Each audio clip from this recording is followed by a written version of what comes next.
Hello everyone and welcome to maybe my last video of 2021. I'm Grandmaster Matthew Sadler, and in this video we are going to be taking a look at a Chess960 or Fischer Random game. It's a beautiful technical performance by Leela Zero against Vajolet in the TCEC Season 21 Fischer Random tournament.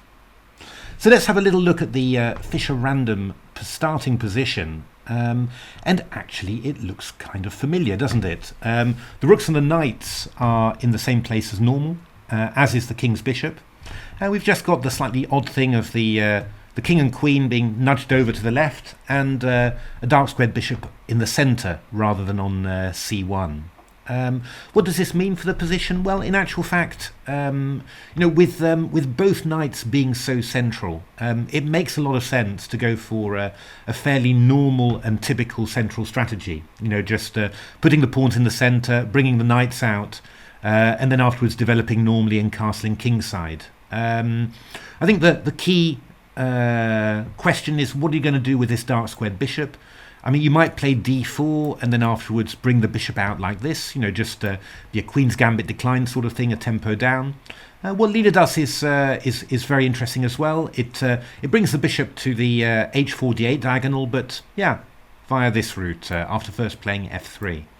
But essentially, it ends up looking like a fairly almost normalish d4 opening quite quickly, and actually, within 11 or 12 moves. You already wouldn't really know that it's started from a Chess960 position. So d4, d5, c4, e6, and now c takes d5. Quite early, in standard chess, Grandmaster Keith Arkle plays this way all the time. Normally you'd play a move like knight c3, just keeping the tension in the centre just for a little bit longer. I guess maybe Leela was a little bit worried about d takes c4. This bishop on e8 does actually support b5, so that might be a little bit irritating. So c takes d5 played, takes knight c3, knight f6, and now the move f3. And in this sort of Karlsbrad structure, normal queen's gambit declines. F3 is a pretty major idea. Just playing for e4, double pawn centre, and often the bishop goes to g5 and then comes back h4 to f2. Here the bishop's already on e1, so we can play bishop f2 or bishop h4 already. So basically pretty normal stuff. And here I think black takes a decent reaction. Rather than just let white build up and get a normal queen's gambit decline position, black strikes back with c5. It's kind of logical. The queen's on the c file. The queen on c8 supports c5, and there's no white queen on d1 supporting the pawn on d4. So it makes sense to hit this guy, especially as white's just played f3, which is stopping knight coming to f3. And what Leela does, Leela goes for something quite tactical here. So bishop h4. Bishop c6, e4, takes, knight takes, bishop takes d5, bishop f6 check, takes, and e takes d5. And you might have a couple of questions about how did the king get onto c8, but basically it looks like just a normal position. So what's the assessment of it? Material is equal. This pawn on d5 is a little bit weak. It's going to be easy for black to attack. Once it gets the rook to d8 and could play knight d7 to b6. So it's going to be hard to hold that one. The d4 pawn probably is going to be easier for black to hold once it gets rid of that pawn on d5. What you do see though is that there's plenty of light squared weaknesses. There's a square on f5 because of black's doubled f pawns. There's a pawn on f7 which is going to be a nice target, and also there's a pawn on h7 that is on the light square at the moment. And you have the feeling that there's whole paths of light squares that white can use for its pieces. And what Leela does is very instructive. Leela doesn't even bother for an instant to try and defend the pawn on d5. It just gives that one away, so it's a pawn sacrifice. But what it tries to do is to reduce the activity of black's dark squared bishop, and then maximize the activity of its minor pieces on the light squares. And that's just going to be essentially building up long-term pressure on the black position, because there's never going to be anything that black can do to reduce this light squared pressure. Black doesn't have a light squared bishop, and these weaknesses are permanent static.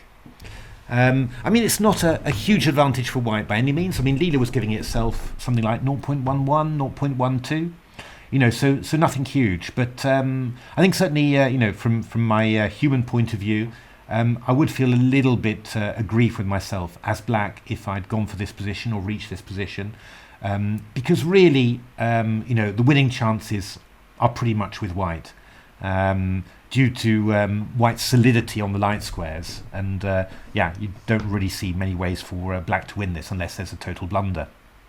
So after bishop h6, knight e2, rook d8, black is actually winning this pawn now, because knight takes d4, rook d5, knight is hanging, and you can't castle queenside because the bishop on h6 is preventing it.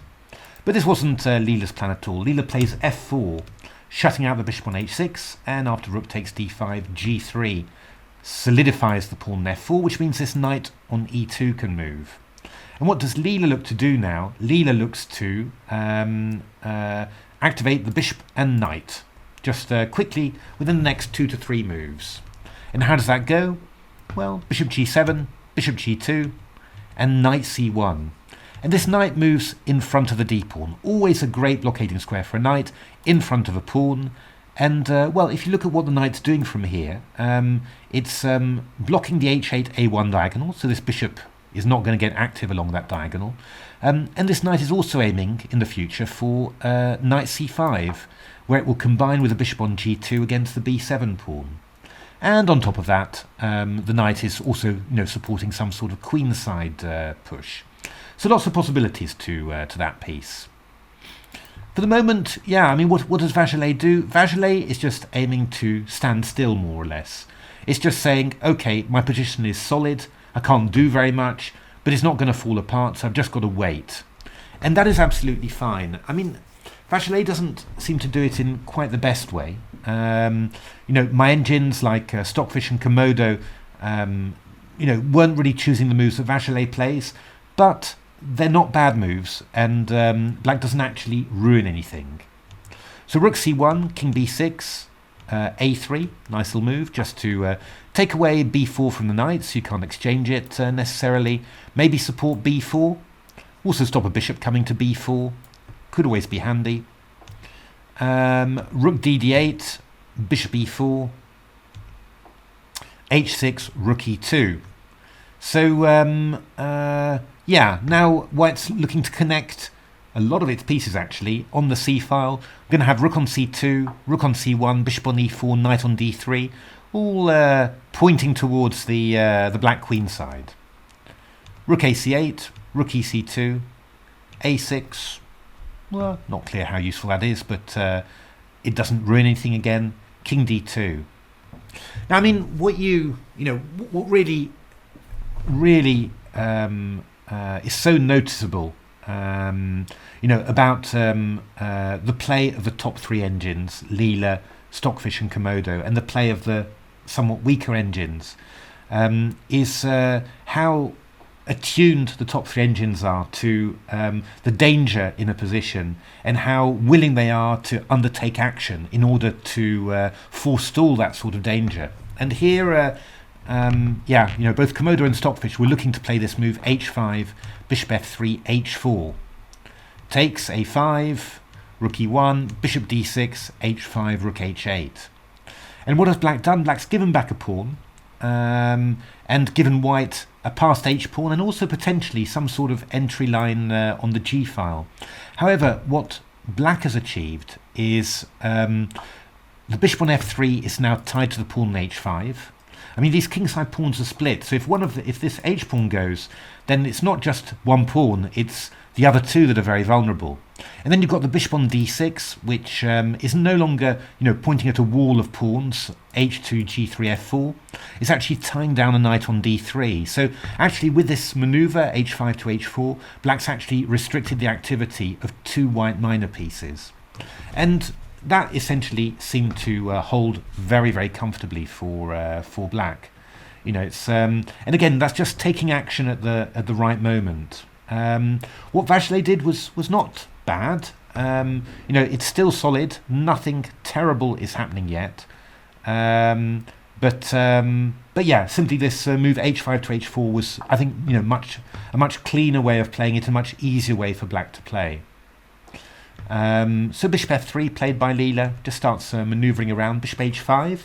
So just a little bit of probing going on there, hitting the pawn on f7, and of course, well, you know, bit hard to defend it. You've got to defend it with the rook, so that means that black has to exchange off the rooks and concede the c file. But it's not too bad. All of the entry points are covered. Knight on a7 covering c8, bishop on f8 covering c5. So for the moment, it's all fine. But what Leela does is move over to the e file, so the other open file, and now you suddenly see, you know, this is certainly the moment. Ooh, something happened there.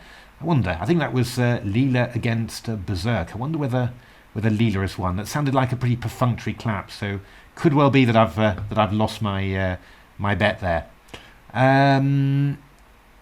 So yeah, I mean, it wasn't really in black's plan to allow the white rook onto the 8th rank, but actually it's kind of tough to prevent because yeah, the way that it's happened, f7 is attacked. And so if you try and block the e file, well, f7 will fall. Now, I mean, one of the interesting things is, you know, couldn't I just play a move like rook e7, takes, bishop takes f7, and just claim I've exchanged off rooks as opposite coloured bishops? Isn't this just a draw?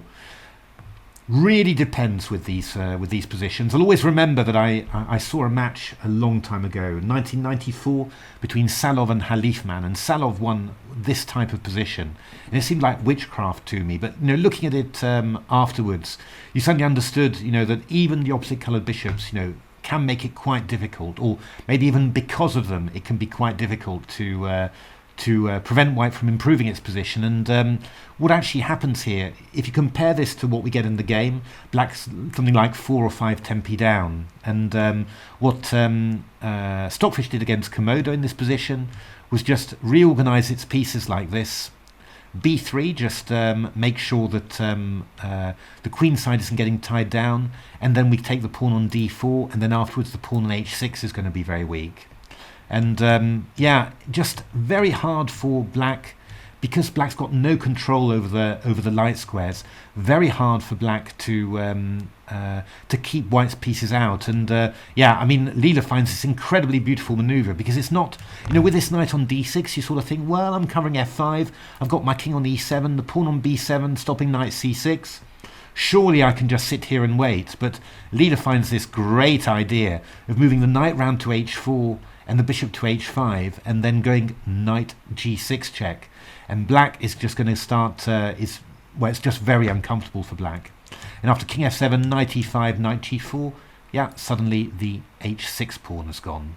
And yeah, you know, I mean, Leela's just assessing this as, or rather, you know, Stockfish and Komodo, they're just assessing this as winning for white, you know, very early on. And it's not some glitch to do with the opposite coloured bishops. I mean, this is really just, you know, absolute good assessment. Because also once you win this pawn and the h pawn rolls, very hard for black to stop it as well. So yeah, black has got to be very, very careful here. So Vajolet played bishop g7, rook e8. And yeah, now this is the key moment, you know, when you're defending these positions. I mean, in principle, you know, if you're an engine, you can, a really good engine, you know, like Leela or Komodo or Stockfish, you can stay still in this type of position forever and not make any mistakes, and it never looks like it ever was anything at all. If you're a human player or you're a somewhat less good engine, at some stage you get slightly outmaneuvered, and then at that moment, you know, it's always the key thing about taking some very good concrete decisions to keep the game within the drawing boundaries. And this is what Vajolet doesn't really manage. I mean, the first move it plays is good, f5. I mean, that's not a move that black particularly wants to play, really. You know, it weakens cover of the e5 square, it puts a pawn onto a light square, which makes it a very easy target for white's pieces. But it activates this bishop, and yeah, you know, the bishop gets some control of e5, and the bishop gets some extra activity. But after rook f8 here, this is where Vajolet made its almost crucial mistake. Stockfish and Komodo's move was the move king c7. And the idea is to meet bishop takes f7 with bishop g7, winning the bishop. And after rook takes f7, takes here, you can compare it to what we had before. I mean, the bishop and knight are much better placed, beautifully placed there. The king is ready to come to e6 if necessary to defend f5. So black's position is much more logical. And after knight c1, here Komodo was playing d3. Knight takes d3, a4, giving up the d pawn, but activating this bishop, and also activating the knight as well, because the bishop is attacking the pawn on b2, the pawn on a4 is restricting it, but the knight is also ready to come into d4, and then f3 takes h2. So, I mean, actually black's pieces are basically as active as they could possibly get. And this seems to be enough. I mean, this was how one of the games proceeded. And somehow, yeah, Stockfish didn't want to take any particular action immediately, but black just got very active, you know, and ideas of going knight f3, of swapping this f pawn for the h pawn, possible ideas of going b4, the pressure of the bishop on b2. White didn't manage to make anything of this, you know, and well, white was Stockfish, so, you know, if anyone could, it could really.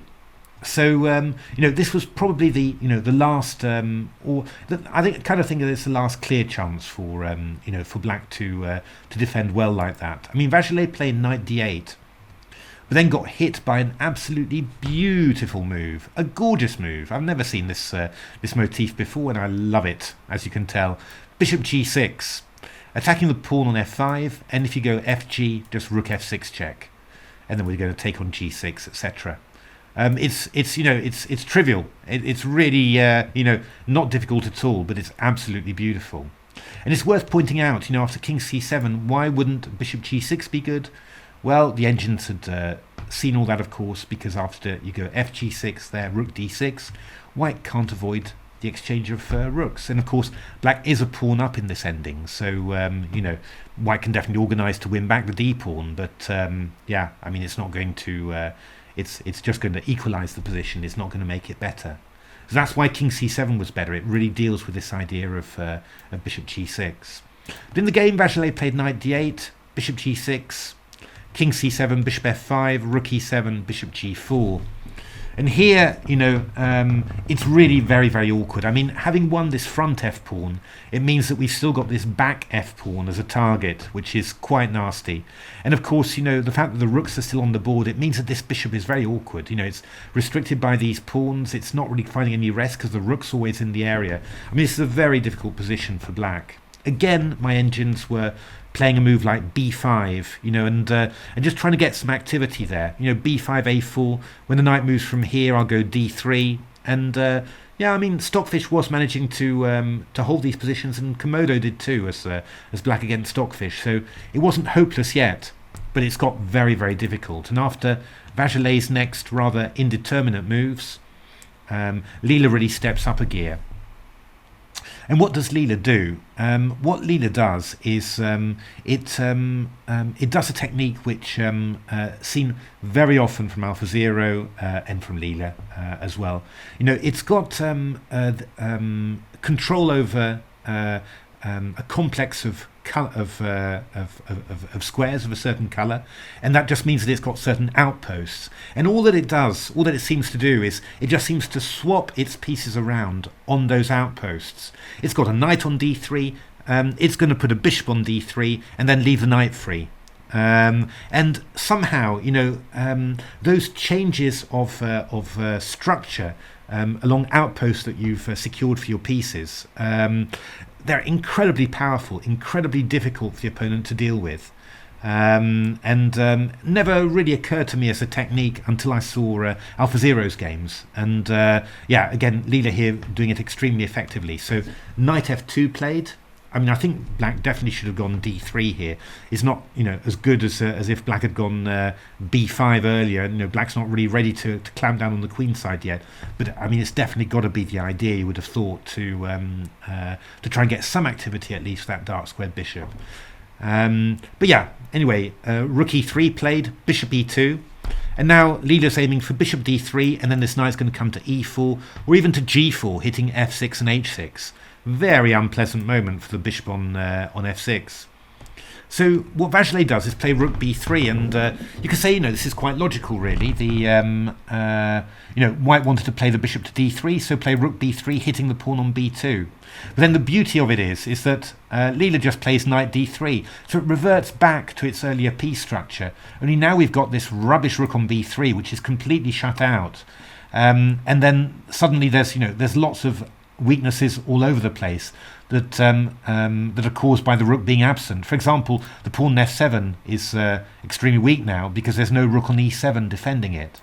It's beautiful, isn't it? Just the threat to swap around the piece structure causes a huge reaction from black, and then you just go back to your previous pawn's piece structure, and you've got that piece structure but greatly improved. It's wonderful strategy, and it's really something that we should try very hard to learn from.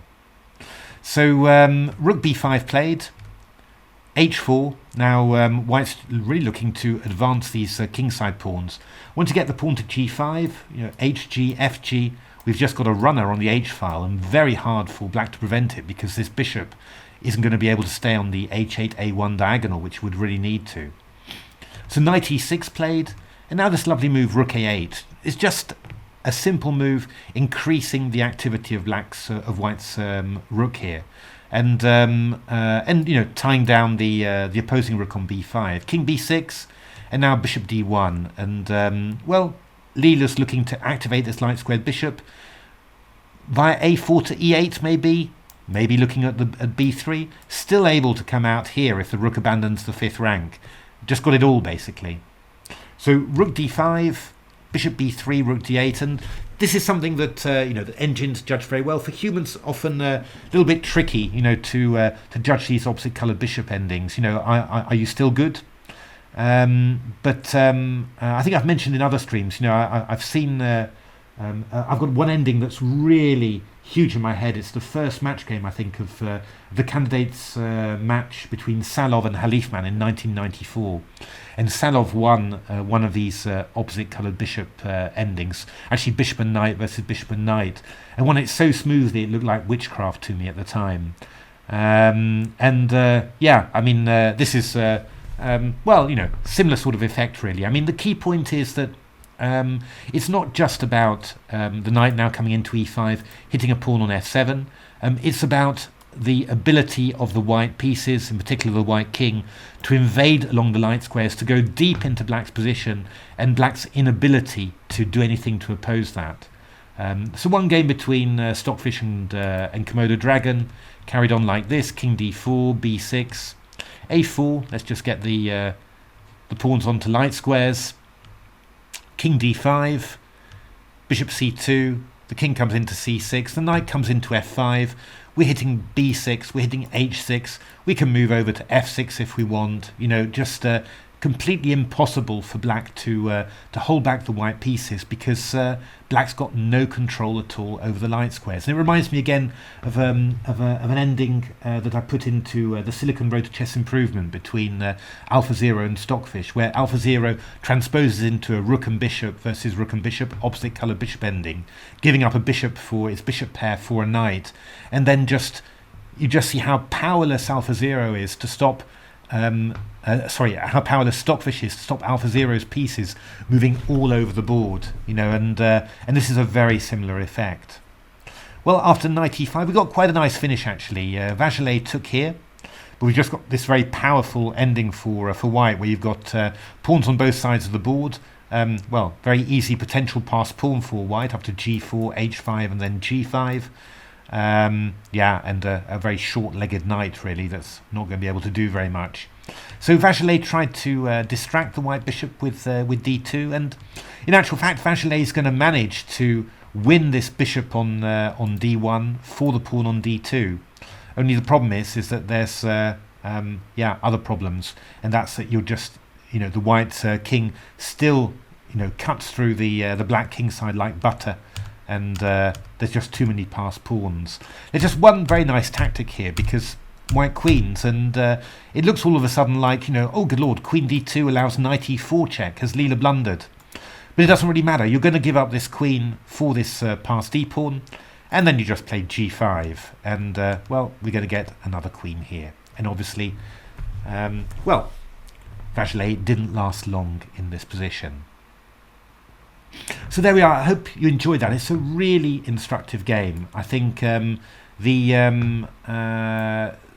early part of it, Leela just giving up a pawn, playing on the light squares, knowing that the pawn is worth nothing, and that being entrenched on squares on a square colour complex, that's worth more than a pawn really. It's worth a long-term initiative. I mean, I love this move, bishop g6.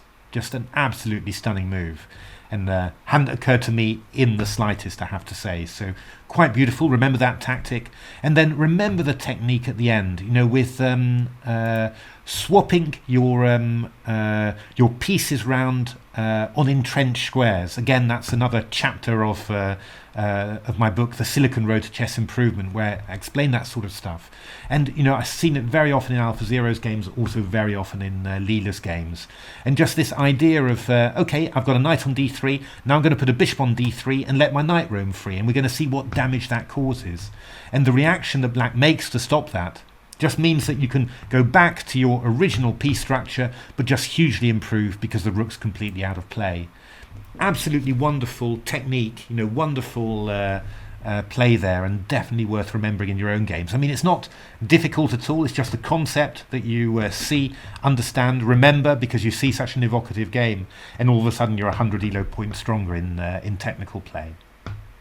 So there we are. I hope you enjoyed that video. Why not end the year in style and give me a like, or subscribe to the channel, or even buy my book, The Silicon Road to Chess Improvement, which is chock-a-block full of such wonderful stuff, as well as magnificent tips about how to train with engines. But otherwise, have a good 2022. Let's hope that it's better than 2021. I've had some good stuff in 2021, but it's been a very difficult year for a lot of people, I know. And yeah, let's just try and have a good one together, and hopefully see you at the next video. Thanks very much. Happy New Year. See you next year.